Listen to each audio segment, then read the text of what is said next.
It is Christmas Eve, and many people are just getting ready for the holidays and really bedding down for an exciting holiday, Christmas, and all that. And so, but I still wanted to come on here and share with some ideas that I had. I know Renee and I had a conversation just talking about, what we're going to do in the new year, how we're going to finish off this year strong. And I just wanted to share with you a couple of things that I thought of. I put it down in my journal.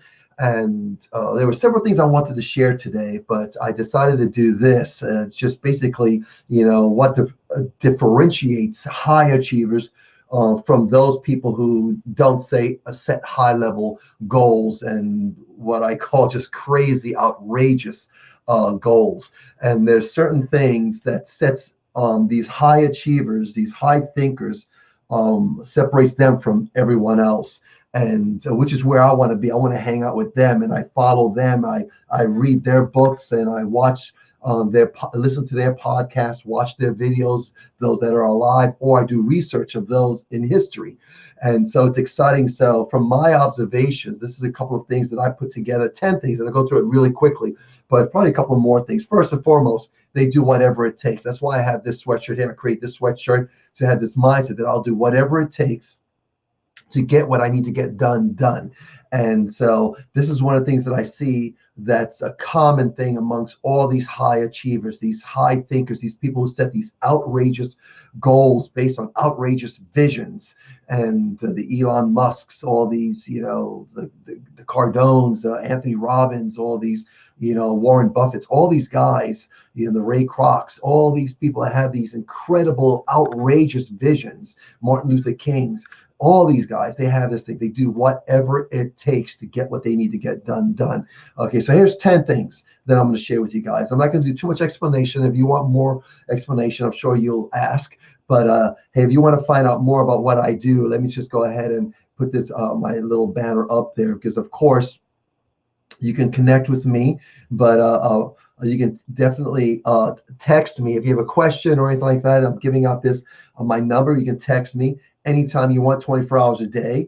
I'll just text that number right below. So anyway, I'll leave that up there if you have any questions or comments or thoughts to add to this conversation. So very quickly, number one is this: they embed what I call recharge rituals into their day, things they do in the course of their day that's going to always recharge them, and little rituals, things that they do, from music to meditation to certain things that they do in the course of their day that just recharges them.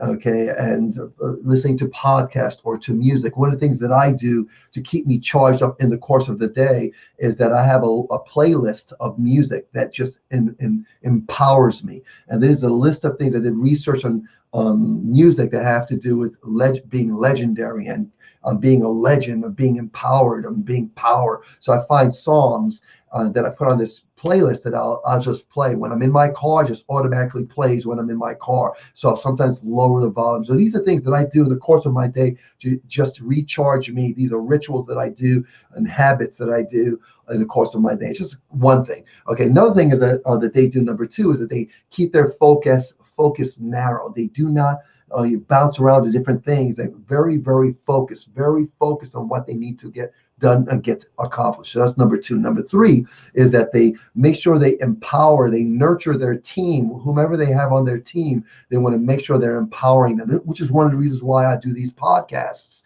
The people that are on my team, people that follow me, people that are in my circle of influence, I make sure that I nurture them by just sharing my thoughts. And I always want to keep it positive, empowering, motivating, inspiring, encouraging.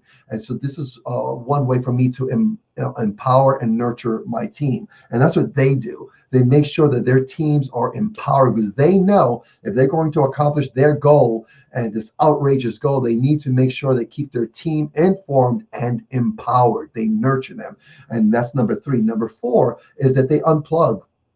They shut off the devices. They get away from the world and they get quiet. And many of them meditate and they go into deep meditation. It's one of the things I know. Who is it? Ray Dalio. Right now, I'm reading a lot of Ray Dalio, studying Ray Dalio. He's got a great book called Principles. And so one of the things that he really is firm about, and him and Anthony Robbins as well, they both were speaking about this in one of their podcasts, is meditation. And they meditate in the course of their day. So this is something that's not uncommon with these high achievers, how they unplug and meditate. That's number 4. Number 5 is where they use breath, and this is something that I've been using for decades. Breathing, and if you've been training with me, one of my students, you'll know that I talk about breathing, especially with you masters and the black belts out there. Talk a lot about the power of breathing, and I really put that to practice in my jujitsu training, as I was training and doing the live rolls and sparring as far as wrestling and doing ground techniques, live training. Sometimes I'll go 8 minutes, and sometimes I'll do several rounds in a row, 5 minutes each, 6 minutes each, and just go. It's my breathing that keeps me empowered to sustain the training. Deep breathing, and I do that a lot, taking deep breaths in and out. Even today, I went to the gym. It was my breathing that empowered me. And after the gym, I ran some errands, and it's my breathing. I find myself taking deep breaths in and blowing up, and really controlling my breathing, deep breathing. So that's number 5. Number 6 is they give themselves the permission to to make decisions, and whether they may be imperfect. So they give themselves the permission to make imperfect decisions. They know they have to decide on something. They may not